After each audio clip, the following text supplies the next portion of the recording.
Hello friends. स्वागत है आप लोगों का स्टडी विद सीसीटीसी चैनल पे। मैं आज जेसीसीजीएल हिंदी पेपर 2 के लिए वापसी कहानी लेकर के आया हूँ। आज वापसी वापसी जो कि उषा पिरेवंदा के द्वारा लिखा गया है। इसको समझेंगे अच्छे से और साथ ही साथ क्वेश्चन भी करेंगे बीच बीच में, जिससे क्लियर होता जाए, कहानी का क्लियर होता जाए। और आप लोग बने रहे इसी तरह। हम लोग बहुत अच्छे तरीके से तैयारी करेंगे और सीजीएल को निकाल के ही रहेंगे। इस बार सचिवालय का पोस्ट लेकर ही रहेंगे। हम लोग स्टार्ट करते हैं। उषा पिरेवंदा जी की कहानी है वापसी। पढ़ना स्टार्ट करते हैं, लेकिन उससे पहले जान लेते हैं उषा पिरेवंदा जी के बारे में। उषा पिरेवंदा का जन्म कब हुआ था? 1930 में हुआ था। एक प्रमुख कथाकार थी। नई कहानी आंदोलन में कई कहानियां लेखकों का भी महत्वपूर्ण योगदान रहा। उषा पिरेंदा के साथ साथ कृष्णा सोबती, मनु भंडारी का नाम विशेष रूप से उल्लेखनीय है। उषा पिरेंदा का जन्म कहाँ पे हुआ था? कानपुर में 1930 में। अंग्रेजी में एमए किया था और पीएचडी की उपाधि प्राप्त की। दिल्ली के लेडी श्री राम कॉलेज और इलाहाबाद विश्वविद्यालय में अध्यापन यानी टीचिंग का काम भी की। फुलब्राइट छात्रवृत्ति मिलने पर उषा पिरेंदा अमेरिका भी चली गई थी। उन्होंने पोस्ट डॉक्टरेट की पढ़ाई की।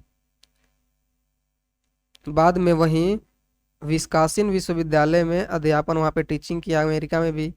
उषा पिरेंदा ने अपनी कहानी के अलावा कई उपन्यास भी लिखे हैं, जिनमें जैसे 55 खंबे लाल दीवारें इंपॉर्टेंट।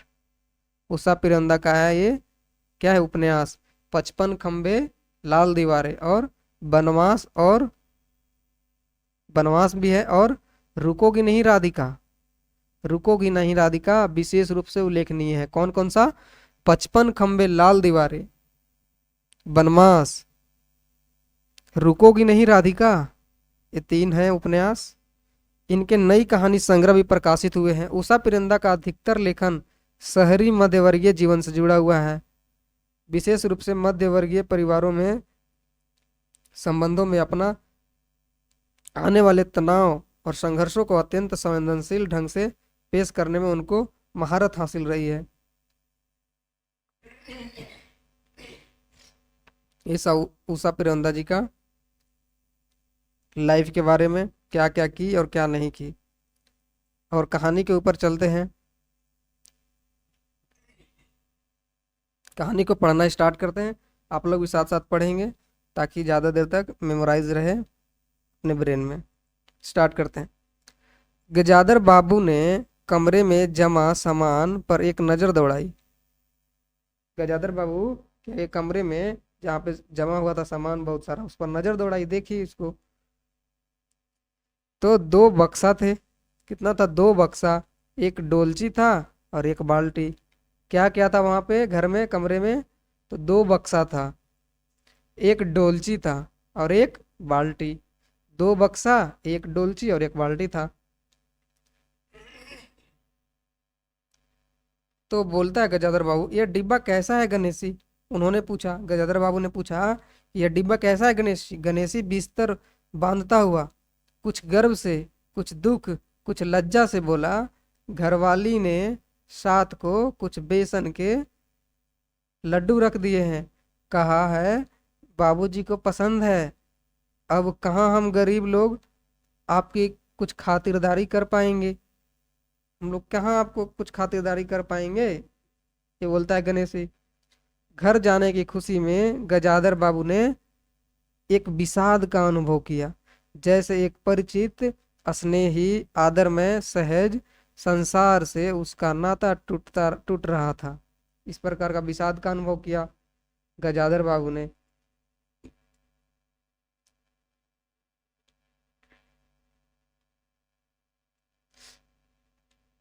कभी कभी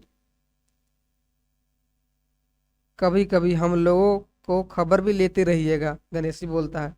गणेशी बिस्तर में रस्सी बांधते हुए बोला कि कभी कभी हम लोग का खबर भी लेते रहिएगा गजाधर बाबू।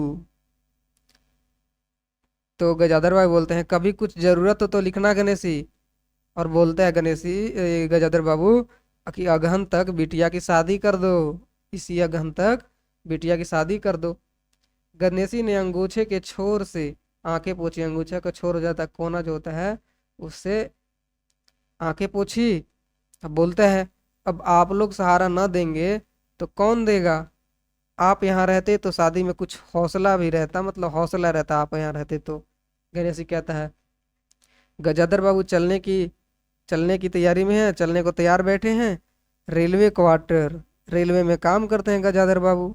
रेलवे क्वार्टर का वह कमरा जिसमें उन्होंने कितने ही वर्ष बिताए थे, बहुत वर्ष बिताए थे, उनका सामान हट जाने से वो कैसा लग रहा है, कुरूप लग रहा है, बेढंगा लग रहा है और नग्न लग रहा है, खाली दिख रहा है, खाली लग रहा है। आंगन में रोपे हुए पौधे भी जान पहचान के लोग ले गए थे। आंगन में उनका पौधा था, रोपा हुआ पौधा, वो भी जान पहचान के लोग ले गए थे कि अब इनको तो रहना ही नहीं है। और जगह जगह मिट्टी बिखरी हुई थी, पर पत्नी बाल बच्चों के साथ रहने की कल्पना में, एक कल्पना था कि बाल बच्चों के साथ रहें, पत्नी के साथ रहें, इसी कल्पना में यह बिछोह का एक दुर्बल लहर की तरह उठकर विलीन हो गया। आगे बढ़ते हैं, कहानी को पढ़ते हैं।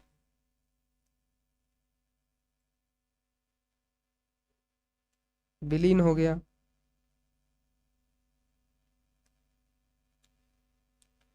गजाधर बाबू खुश थे। गजाधर बाबू क्या थे, खुश थे, जाने की खुशी थी, बहुत खुश। 35 साल की नौकरी करने के बाद, कितने साल की नौकरी करने के बाद, 35 साल नौकरी करने के बाद, इज ऑल्सो इम्पोर्टेंट।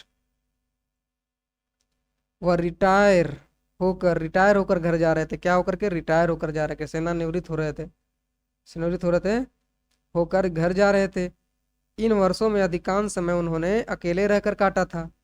उन अकेले क्षणों में उन्होंने इसी समय की कल्पना की थी कि कब हम लोग बाल बच्चा पत्नी के साथ रहेंगे, हम ये सो कल्पना की थी उन्होंने रिटायर होने के बाद, जब वो अपने परिवार के साथ रह सकेंगे।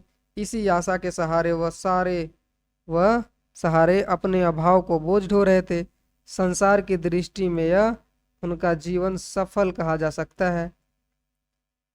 उन्होंने शहर में एक मकान बनवा लिया।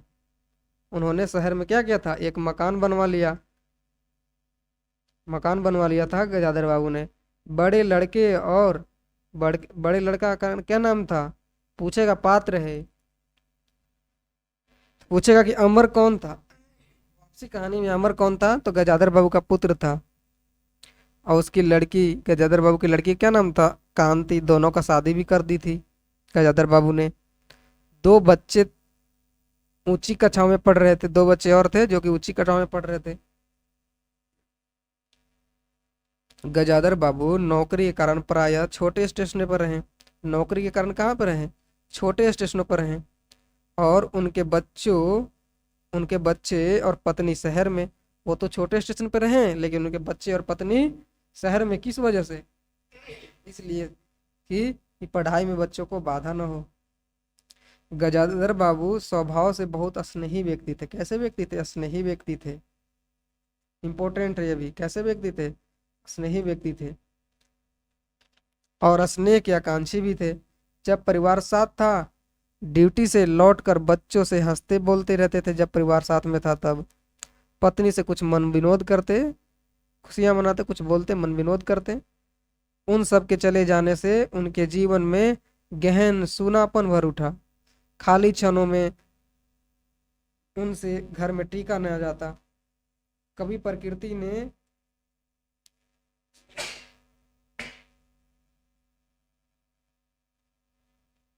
क्या है कि जो कभी प्रकृति के न होने पर भी उन्हें पत्नी की स्नेहपूर्ण बातें याद रहती। क्या बात याद रहती, कि दोपहर में गर्म पानी होने पर भी 2 बजे तक आग जलाए रहती थी। और उनके स्टेशन से वापस आने पर गरम गरम रोटियां सेकती। उनके खा चुकने और मना करने पर भी थोड़ा सा कुछ और थाली में परोस देती।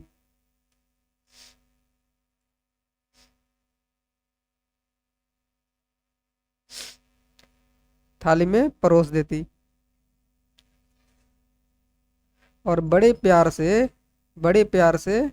क्या करती, बड़े प्यार से आग्रह करती।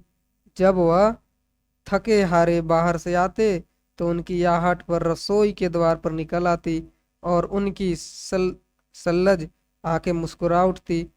गजाधर बाबू को तब हर छोटी बात भी याद रह आती। वह उदास हो उठते।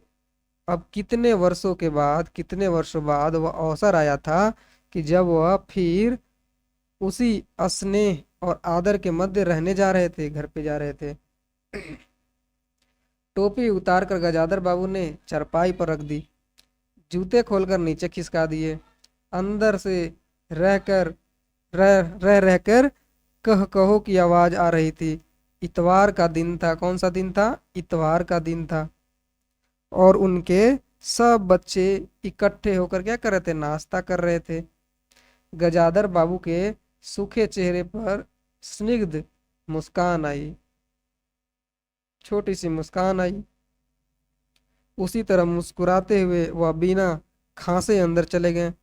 बिना मतलब नोटिफिकेशन दिए, बिना सूचना के अंदर चले गए, बिना खांसे। उन्होंने देखा कि नरेंद्र उनका छोटा बेटा था, अमर था, एक बड़ा बेटा जिसका शादी कर दी थी। नरेंद्र क्या किया है कि कमर पर हाथ रखे शायद गत रात्रि के फिल्म में देखे गए किसी नृत्य की नकल कर रहा था। अमर मूवी देखा था, उसका कॉपी कर रहा था। और बसंती हंस हंसकर दूरी हो रही थी। और बसंती क्या हो रही थी? हंस हंसकर दूरी हो रही थी, बहुत उल्टा पलटा रही थी, खुशी से हंस रही थी बहुत। अमर की बहू अमर की बहू क्या कर रही थी, देखते हैं।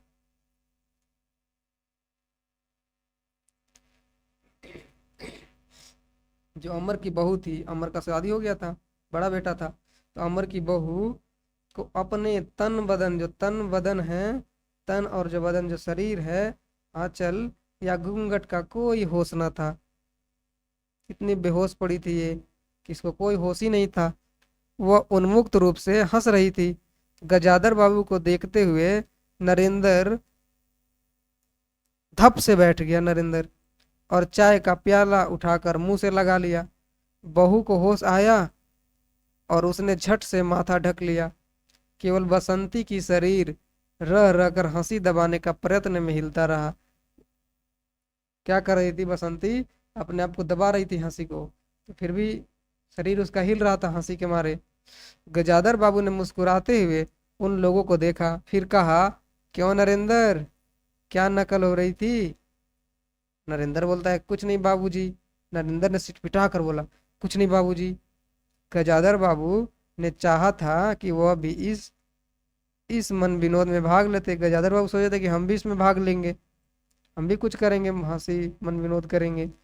पर उनके आते ही जैसे सब कुंठित हो चुप हो गए, कुंठित हो चुप हो गए। उससे उनके मन में थोड़ी सी खिन्नता उपज आई, निराशा हुई। बैठते हुए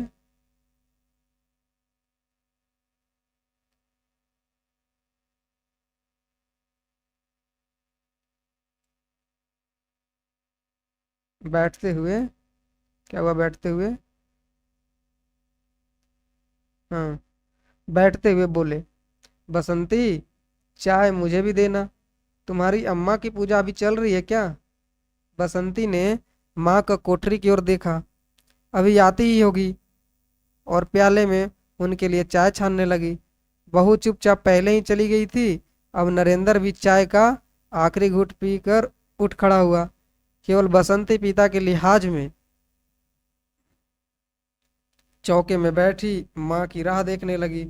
गजाधर बाबू ने एक घूंट चाय पी, फिर कहा, बेटी, चाय तो फीकी है, लाइए चीनी और डाल दो। बसंती बोली, रहने दो, तुम्हारी अम्मा जब आएगी तभी पी लूंगा।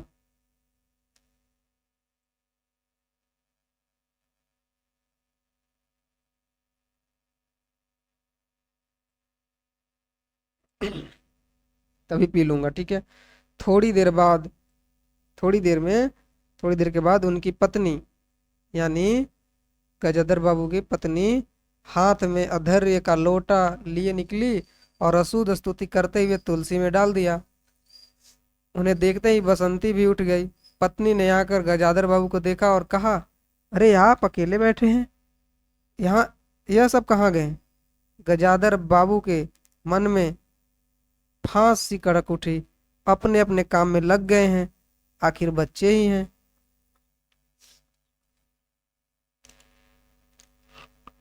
पत्नी, क्या हुआ कि पत्नी आकर चौके में बैठ गई।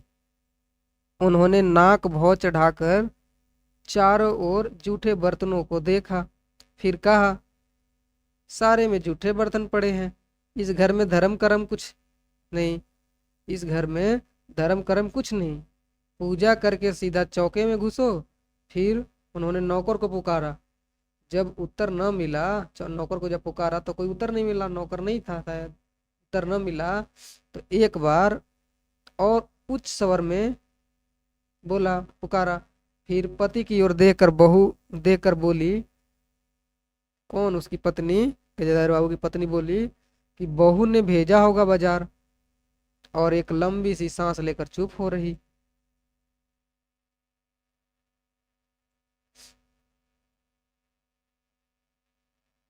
चुप हो रही, ठीक है, आगे चलते हैं। चुप हो रही। गजादर बाबू बैठकर क्या करने लगे? चाय और नाश्ते का इंतजार करते रहे। उन्हें अचानक ही गणेशी की याद आ गई।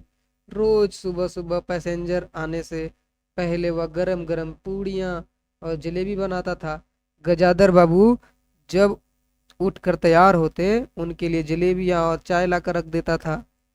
चाय भी कितनी बढ़िया, कांच के गिलास में ऊपर की तरफ भरी लबालब, पूरी 2.5 चम्मच चीनी और गाढ़ी मलाई। पैसेंजर भले ही पैसेंजर भले ही रानीपुर लेट पहुंचे। तो गजादर बाबू कौन से रेलवे स्टेशन पे काम करते थे? तो Ranipur. It is the also important, most important question बनेगा यहाँ से। कौन से स्टेशन पे काम करते थे? तो वो रानीपुर स्टेशन पे काम करते थे। बोल रहे हैं कि पैसेंजर भले ही, उनका याद आ रहा था, पैसेंजर भले ही रानीपुर लेट पहुंचे, गणेशी ने चाय पहुंचाने में कभी देर नहीं की। क्या मजाल की कभी उससे कुछ कहना पड़े। पत्नी का शिकायत भरा स्वर सुन उनके विचारों में बयाघात हुआ।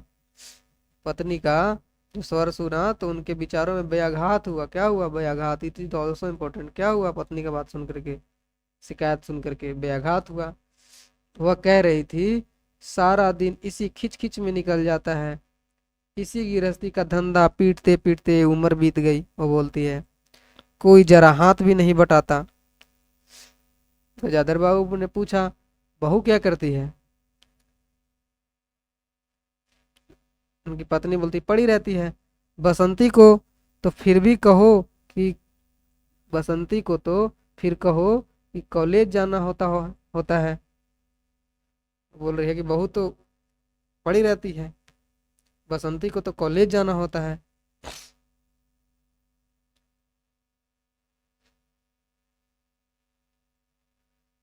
गजादर बाबू ने जोश में आकर बसंती को आवाज दी, बसंती। भाभी के कमरे से निकली। तो गजादर बाबू ने कहा, बसंती, आज से शाम का खाना बनाने की जिम्मेदारी तुम पर है। सुबह का भोजन तुम्हारी भाभी बनाएगी। बसंती मुंह लटकाकर बोली, बाबूजी, पढ़ना भी तो होता है। गजादर बाबू ने बड़े प्यार से समझाया, तुम सवेरे पढ़ लिया करो। तुम्हारी माँ बूढ़ी हुई, उनके शरीर में अब वह शक्ति नहीं बची है। तुम हो, तुम्हारी भाभी है, दोनों मिलकर काम में हाथ बटाना चाहिए। बसंती चुप रह गई। उसके जाने के बाद उसकी माँ ने धीरे से कहा, बसंती जब चली गई तो उसकी माँ ने धीरे से कहा कि पढ़ने का तो बहाना है, कभी जी कभी जी नहीं लगता पढ़ने में, कभी जी नहीं लगता, पढ़ना तो बहाना है। बोलती है, लगे कैसे? शीला से ही फुर्सत नहीं। बड़े बड़े लड़के हैं उस घर में, मतलब उसके घर में, शीला के घर में बड़े बड़े लड़के हैं। वो बात बोल रही थी, हर वक्त वहां घुसा रहना मुझे नहीं सूझता, सुहाता है सब। मना करूँ तो सुनती नहीं है। नाश्ता कर गजादर बाबू बैठक में चले गए। घर छोटा था, ऐसी व्यवस्था हो चुकी थी कि उसमें गजादर बाबू के रहने के लिए कोई स्थान न बचा था। जैसे किसी मेहमान के लिए कुछ अस्थायी प्रबंध कर दिया जाता है, उसी प्रकार बैठक में कुर्सियों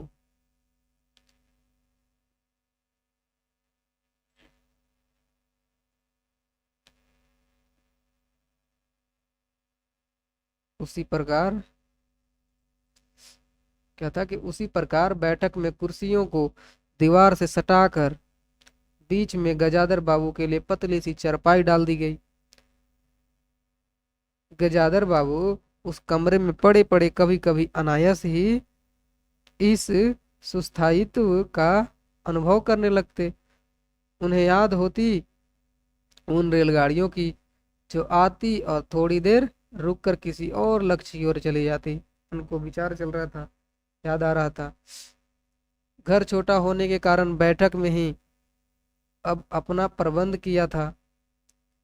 उनकी पत्नी उनकी पत्नी के पास अंदर एक छोटा सा कमरा अवश्य था, पर वह एक और अचारों के मर्तबान, दाल चावल की कनस्तर और घी के डब्बे से घिरा था। दूसरी ओर पुरानी रजाइयां दरियों में लिपटी और रस्सी से बंधी रखी थी। उसके पास एक बड़े से टीन के बक्स में घर भर के गर्म कपड़े थे, जो सर्दी में पहनते हैं कपड़े, गर्म कपड़े। उसे बीच में एक असगनी बंधी हुई थी बीच में एक असगनी भी बंधी हुई थी, जिस पर प्रायः बसंती के कपड़े लापरवाही से पड़े रहते थे। वह भरसक वह भरसक उस कमरे में नहीं जाते थे। घर का दूसरा कमरा अमर और उसकी बहू के पास था। घर का दूसरा कमरा किसके लिए था? अमर और उसकी बहू के लिए, क्योंकि अमर का शादी हो चुका था। तीसरा कमरा जो सामने की ओर था बैठक था, यानी कितने कमरे थे इसमें? तो 3 कमरे थे।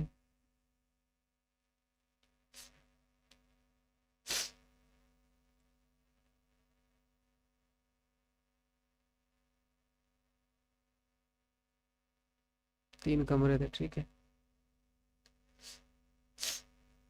गजाधर बाबू आने से पहले उसमें अमर की ससुराल से आया बेत की 3 कुर्सियां का सेट पड़ा था। कुर्सियों पर नीली गद्दियों और बहू के हाथों के कढ़े कुशन थे। जब कभी उनकी पत्नी को जब कभी उनकी पत्नी को कोई लंबी शिकायत करनी होती तो अपनी चटाई बैठक में डाल पड़ जाती थी। जब शिकायत करना होता था तो क्या वो करती थी कि चटाई बैठक में डाल पड़ती थी। तो वह एक दिन चटाई लेकर आ गई। गजाधर बाबू ने घर गृहस्थी की बातें छेड़ी। वह घर का रवैया देख रहे थे। बहुत हल्के से उन्होंने कहा कि अब हाथ में पैसा कम रहेगा, कुछ खर्च कम होना चाहिए। उसकी पत्नी बोलती है, क्या सभी खर्च तो वाजिब वाजिब है, किसका पेट काटूं? यही जोड़ गांठ करते करते बुढ़ी हो गई, न मन का पहना न ओढ़ा आज तक। गजाधर बाबू ने आहत अब विस्मित दृष्टि से पत्नी को देखा। उनसे अपनी हैसियत छिपी न थी। उनकी पत्नी तंगी का अनुभव कर उसका उल्लेख करती, यह स्वाभाविक था, लेकिन उनमें सहानुभूति का पूर्ण अभाव। गजाधर बाबू को बहुत खटका ये बात। उनसे ये दिन राय बात की जाति की प्रबंध कैसे हो, तो यह चिंता तो उन्हें जो चिंता कम संतोष अधिक होता था, तो उन्हें चिंता कम और संतोष अधिक होता।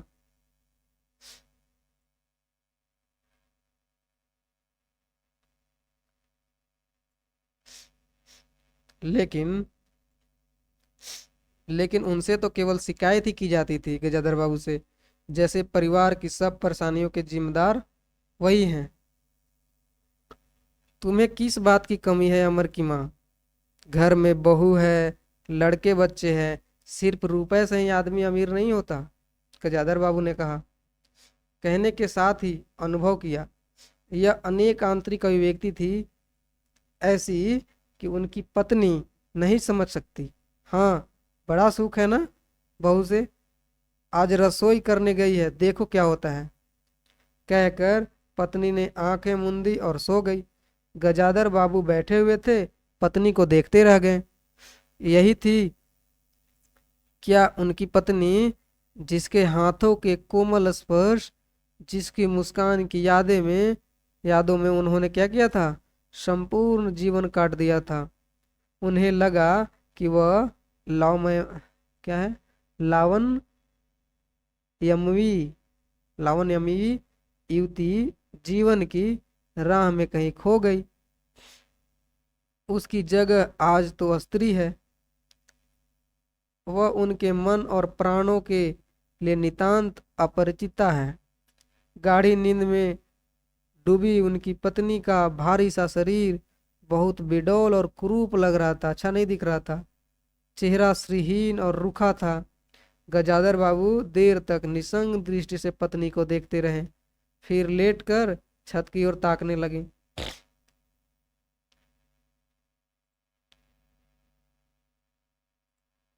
छत की ओर ताकने लगे, ठीक है। फिर क्या हुआ? अंदर कुछ गिरा, अंदर कुछ गिरा। उनकी पत्नी हड़बड़ाकर उठ बैठी। लो, बिल्ली ने कुछ गिरा दिया शायद। वह अंदर भागी। थोड़ी देर में लौटकर आई तो उनका मुंह फूला हुआ था। देखो बहू को। चौका खुला छोड़ा, बिल्ली ने दाल के पतीले गिरा दी। सभी तो खाने को हैं, अब क्या खिलाऊंगी? वह सांस लेने के वह सांस लेने को रुकी और बोली, एक तरकारी और 4 पराठे बनाने में सारा डिब्बा घी उड़ेल कर रख दिया। उसकी बहू ने, जरा सा दर्द नहीं है, कमाने वाला हार तोड़े और यहाँ चीजें लूटे। मुझे तो मालूम था कि यह सब काम किसी के बस का नहीं है। गजाधर बाबू को लगा कि पत्नी कुछ और बोलेगी तो उनका कान झंझना उठेंगे। ओठ बीच करवट लेकर उन्होंने पत्नी की ओर पीठ कर ली। गजाधर बाबू ने पीठ कर लिया उधर। बोलते रहो। रात का भोजन बसंती ने जानबूझकर ऐसा बनाया रात का भोजन बसंती ने जानबूझकर ऐसा बनाया कि कौर तक निगला न जा सके। गजाधर बाबू चुपचाप खाकर उठ गए, पर नरेंद्र थाली सरका कर उठ खड़ा हुआ और बोला, मैं ऐसा खाना नहीं खा सकता। बसंती तुनक कर बोली, तो न खाओ। कौन तुम्हारी खुशामद करता है? कौन तुम्हारी खुशामद करता है?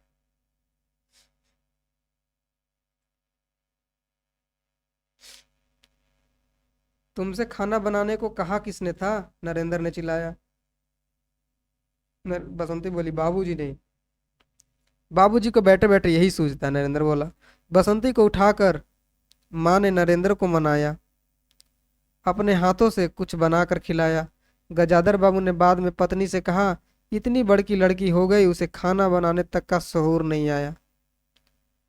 अरे आता सब कुछ है, उसकी पत्नी बोलती, अरे आता सब कुछ है, करना नहीं चाहती। पत्नी ने उत्तर दिया।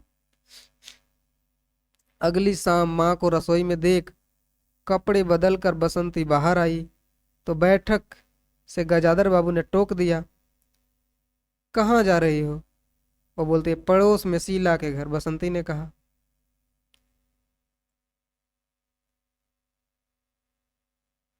क्या कहा? कि पड़ोस में जा रही हूँ। किसके घर? तो शीला के घर जा रही हूँ। ठीक है। तो गजाधर बाबू बोलते हैं, कोई जरूरत नहीं है, अंदर जाकर पढ़ो। गजाधर बाबू ने कड़े स्वर में कहा।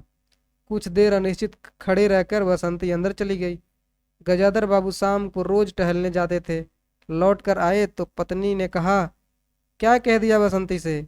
शाम से मुंह लपेटे पड़ी है, खाना भी नहीं खाया। गजाधर बाबू खिन हो गए। पत्नी की बात का उन्होंने कुछ उत्तर नहीं दिया। उन्होंने मन में निश्चय कर लिया कि बसंती की शादी जल्द ही कर देनी है।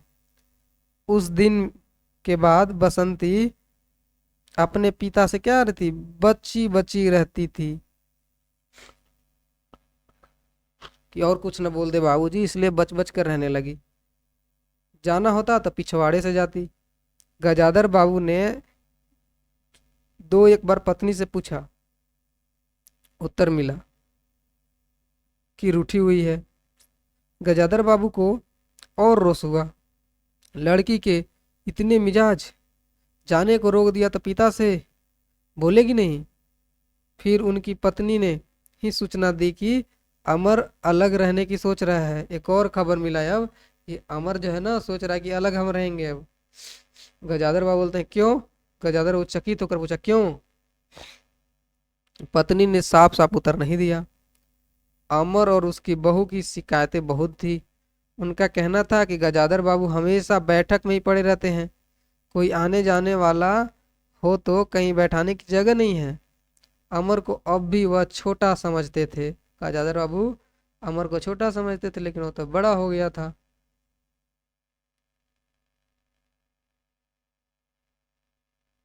छोटा समझते थे, ठीक है। और मौके बेमौके टोक देते थे।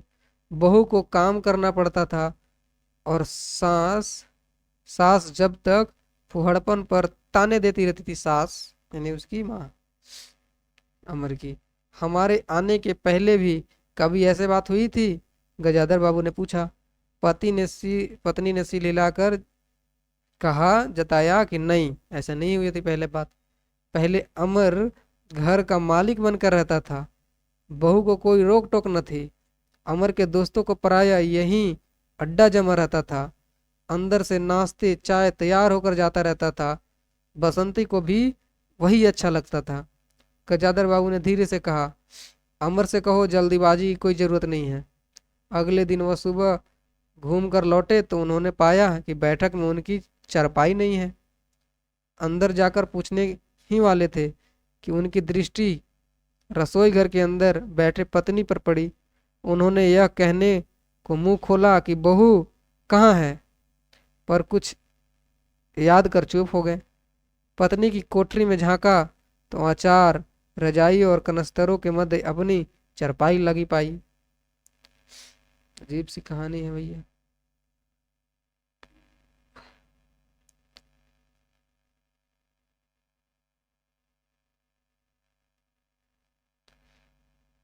चरपाई लगी पाई, ठीक है। गजाधर बाबू ने कोट उतारा। गजाधर बाबू ने कोट उतारा, कहीं टांगने को दीवार पर नजर दौड़ाई, फिर उसे मोड़कर अलगनी के कुछ कपड़े खिसका कर एक किनारे टांग दिया। कुछ खाए भी नहीं अपनी चरपाई पर लेट गए। कुछ भी हो, तन आखिर बुढ़ा ही हो गया था, क्योंकि रिटायर करके आए थे तो तन तो, शरीर तो बुढ़ा हो ही गया था। सुबह शाम कुछ दूर टहलने अवश्य चले जाते, पर आते आते थको उठते। गजाधर बाबू को अपना बड़ा सा खुला हुआ क्वार्टर याद आ गया। निश्चिंत जीवन, खूब सुबह पैसेंजर ट्रेन आने पर स्टेशन की चहल पहल, चिर परिचित चेहरे, और पटरी पर रेल के पहियों की खट खट, जो उनके लिए मधुर संगीत की तरह था। तूफान और डाक गाड़ी के इंजनों की चिंगाड़ उनकी अकेली रातों की साथी थी। सेठ कौन? सेठ रामजी मल। सेठ रामजी मल इज ऑल्सो इम्पोर्टेंट। सेठ रामजी मल कौन था? सेठ रामजी मल मिल के कुछ लोगों को कभी कभी पास आ बैठते। राजीमल के मिल के कुछ लोग कभी कभी पास आ बैठते थे। मिल का मालिक था राजीमल, रामजी मल। वही उनका दायरा था, वही उनके साथी। अब उनके जीवन अब जीवन अब उन्हें एक खोई निधि सा प्रतीत हुआ। उन्हें लगा कि वह जिंदगी द्वारा ठगे गए हैं। उन्होंने जो कुछ चाहा उसमें से उन्हें एक बूंद भी न मिली। अच्छा, एक बूंद भी नहीं मिली, ऐसा लग रहा था उनको, गजाधर बाबू को।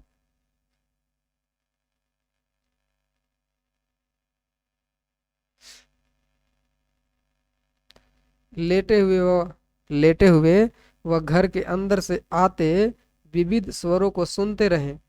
बहू और सास की छोटी सी झड़प, बाल्टी पर खुले नल की आवाज, रसोई के बर्तनों की खटपट, और उसी में दो गौरवों का वार्तालाप।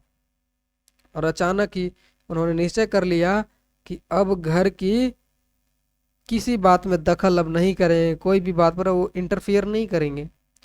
यदि गृह स्वामी के लिए पूरे घर में एक चरपाई की जगह यही है तो यहीं पड़े रहेंगे। अगर कहीं और डाल दी गई तो वहां चले जाएंगे। यदि बच्चों के जीवन में उनके लिए कहीं स्थान नहीं तो अपने ही घर में परदेसी की तरह पड़े रहेंगे, अपने ही घर में परदेसी की तरह यानी मेहमान की तरह पड़े रहेंगे।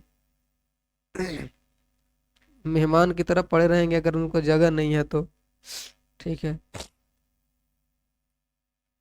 और उस दिन के बाद सचमुच क्या हुआ, गजाधर बाबू कुछ नहीं बोले। नरेंद्र मांगने आया। नरेंद्र क्या मांगने आया? पैसे मांगने आया। तो बिना कारण पूछे उसे रुपए दे दिए।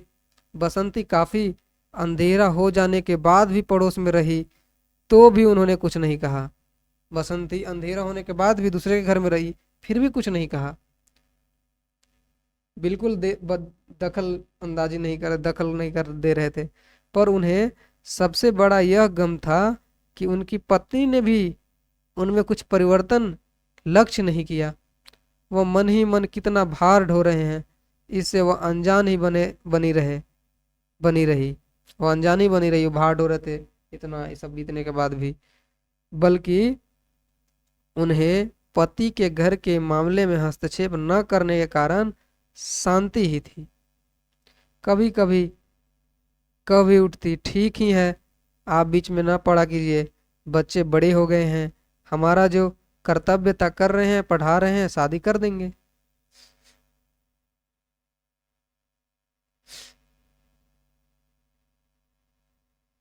शादी कर देंगे, ठीक है।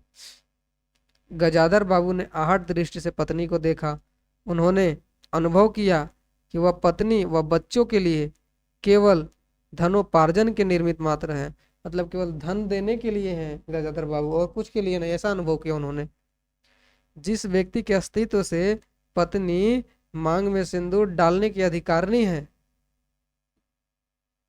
समाज में उसकी प्रतिष्ठा है, उसके सामने वह 2 वक्त भोजन की थाली रख देने से सारे कर्तव्यों से छुट्टी पा जाती है। वह घी और चीनी के डब्बों में इतनी रमी हुई है कि अब वही उसकी संपूर्ण दुनिया बन गई है। गजाधर बाबू उनके जीवन के केंद्र नहीं हो सकते। उन्हें तो अब उनकी शादी के लिए भी उत्साह बुझ गया। शादी की बात सोच रहे थे कर देंगे, उसका भी उत्साह बुझ गया। किसी बात में हस्तक्षेप न करने के निश्चय के बाद भी उनका अस्तित्व उस वातावरण का एक भाग न बन सका। उनकी उपस्थिति उस घर पर ऐसी अत्यंत लगने लगी थी जैसे सजी हुई बैठक में उनकी चारपाई थी। उनकी सारी खुशी एक गहरी उदासीनता में डूब गई। आए थे खुश होने के लिए और रह गए उदास बन के बैठ गए।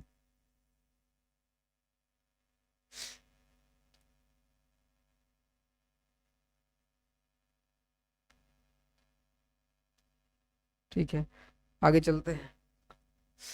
उदासीनता में डूब गई उनकी खुशी। इतनी सब निश्चयों के बावजूद भी गजाधर बाबू एक दिन बीच में दखल दे बैठे। पत्नी स्वभावानुसार नौकरी की शिकायत कर रही थी। कितना कामचोर है, बाजार की हर चीज में पैसा बचाता है। नौकर नौकर के बारे में बोल रही है कि बाजार की हर चीज में पैसा बचाता है तो खाता ही चला जाता है। गजाधर बाबू को यह महसूस होता रहता था कि उनके घर का रहन सहन और खर्च बिल्कुल बेकार है। छोटा मोटा काम है, घर में 3 मर्द हैं, कोई ना कोई कर ही देगा। उन्होंने उसी दिन नौकर को हिसाब कर दिया। दफ्तर कहा कि अब तुम्हारा हिसाब हो गया, अब तुम काम करने, नौकर बन के मत रहो यहाँ, तुम चले जाओ, यहाँ नौकरी मत करो। अमर दफ्तर से आया तो नौकर को पुकारने लगा। अमर की बहू बोली, अमर की बहू जो थी उसकी वाइफ अमर की, वो बोली कि बाबूजी ने नौकरी छुड़वा दिया, नौकर को छुड़ा दिया है। अमर बोला क्यों? कहते हैं बहुत खर्च है। यह वार्तालाप बहुत सीधा सा था, पर जिस टोन में बहू बोली गजाधर बाबू को खटक गया। उस दिन जी भारी होने के कारण गजाधर बाबू टहलने नहीं गए थे। आलस्य में उठकर बत्ती भी नहीं जलाई। इस बात से बेखबर नरेंद्र माँ से कहने लगा कि तुम बाबूजी से कहती क्यों नहीं, बैठे बिठाए नौकरी छुड़ा दिया। बैठे बिठाए नौकरी नहीं, नौकर को छुड़ा दिया बैठे बिठाए। अगर बाबूजी यह समझे कि मैं साइकिल से बाबूजी यह समझे कि मैं साइकिल से गेहूं रख आटा पिसाने जाऊंगा तो यह मुझसे नहीं होगा। कौन कहता है कि यह मुझसे नहीं होगा? नरेंद्र कहता है, छोटा बेटा, कि यह मुझसे नहीं होगा कि साइकिल से हम गेहूं पिसवाने जाएंगे। आगे बढ़ते हैं।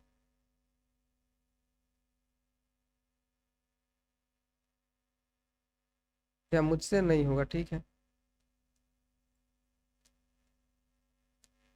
हाँ, हाँ अम्मा। बसंती का स्वर था कि हाँ अम्मा, वो सपोर्ट कर रही थी। मैं कॉलेज भी जाऊं और लौटकर घर में झाड़ू भी लगाऊं, यह मेरे बस की बात नहीं है। बूढ़े आदमी हैं, अमर मुनमुनाया उधर से। बूढ़े आदमी हैं, चुपचाप पड़े रहें, हर चीज में दखल क्यों देते हैं वो? पत्नी ने बड़े व्यंग्य से कहा। कुछ नहीं सूझा तो तुम्हारी बहू को ही चौके में भेज दिया। वह गई तो 15 दिन का राशन 5 दिन में बनाकर रख दिया। बहू कुछ कहे इससे पहले वह चौके में घुस गई। कुछ देर में अपनी कोठरी में आई और बिजली जलाई तो गजाधर बाबू को लेटे देख सिटपिटाई। अरे बात, क्या बात है, सिटपिटाई।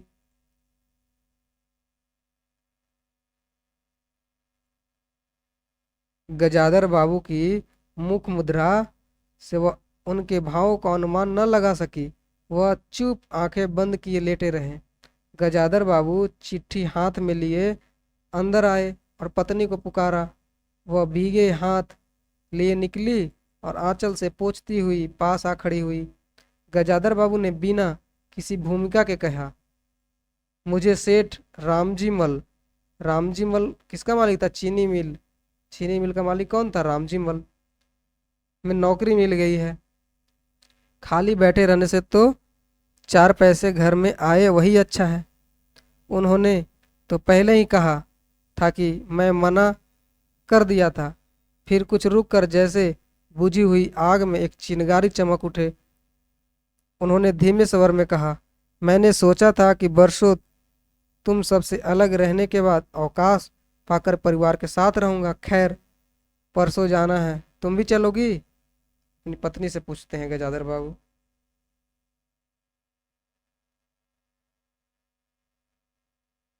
उसकी पत्नी बोलती, मैं? पत्नी ने सक पका कर कहा, मैं चलूंगी तो यहाँ का क्या होगा? इतनी बड़ी गृहस्थी और फिर सयानी लड़की भी है। बात बीच में काट कर गजाधर बाबू ने थके हताश स्वर में कहा, ठीक है तुम यहीं रहो, मैंने तो ऐसे ही कहा था, और गहरे मौन में डूब गए। नरेंद्र ने बड़ी तत्परता से बिस्तर बांधा और रिक्शा बुला लाया। अरे वाह! भेजने के लिए बाबूजी को क्या किया कि तुरंत से बिस्तर बांध दिया और रिक्शा को बुला लाया। गजाधर बाबू का टीन का बक्सा, जो एक बक्सा था, 2 बक्सा था, एक डोलची था और एक बाल्टी था। तो गजाधर बाबू का टीन का बक्सा, पतला सा बिस्तर, उस पर रख दिया। नाश्ते के लिए लड्डू और मठरी की डलिया हाथ में लिए गजाधर बाबू रिक्शे पर बैठ गए।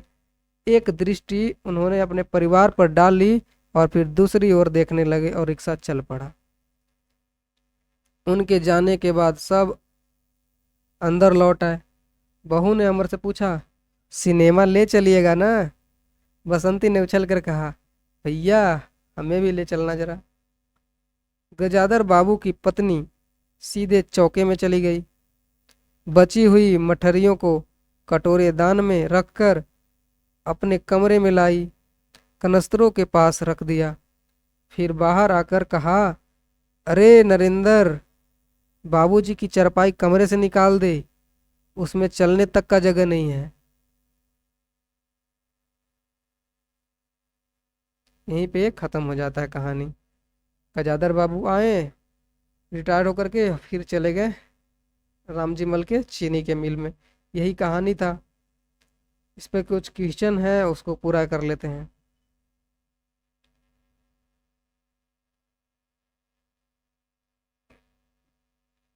गजाधर बाबू किसकी नौकरी करने के बाद रिटायर होकर घर जा रहे थे? तो रेलवे। क्या हो जाएगा यहाँ पे?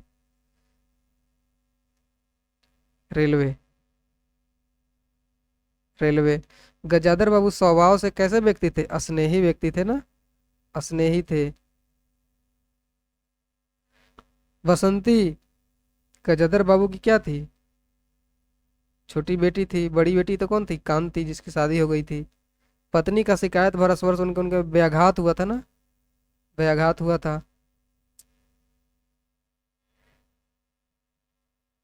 और कुछ क्वेश्चन होगा तो कर लेंगे।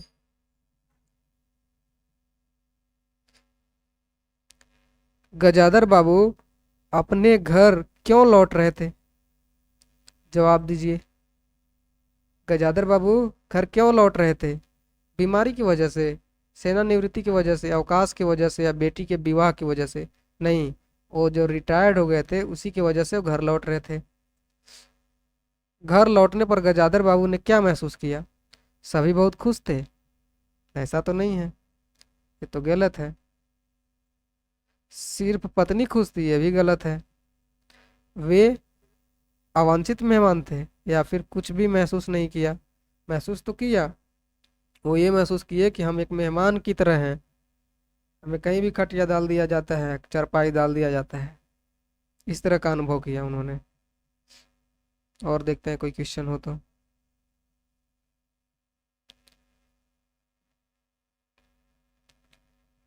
इतना ही क्वेश्चन था। आप लोगों को कैसा लगा कहानी? और आप लोग बार बार इस वीडियो को देखें और सोते समय इसको सुनेंगे तो अच्छा रहेगा, ताकि याद रहे। याद रहने के बाद ही इसका काम होने वाला है सीजीएल में, क्योंकि इतना सारा बड़ा सिलेबस है, थोड़ा मुश्किल होता है। लेकिन हम आप लोग के लिए लाए हैं ये वीडियो कहानी, तो आप लोग सुने और थोड़ा पात्र को ध्यान रखेंगे, किसने क्या कहा। और गजाधर बाबू कहाँ पे, कौन से स्टेशन पे काम करते थे? रानीपुर। रामजी मल कौन था?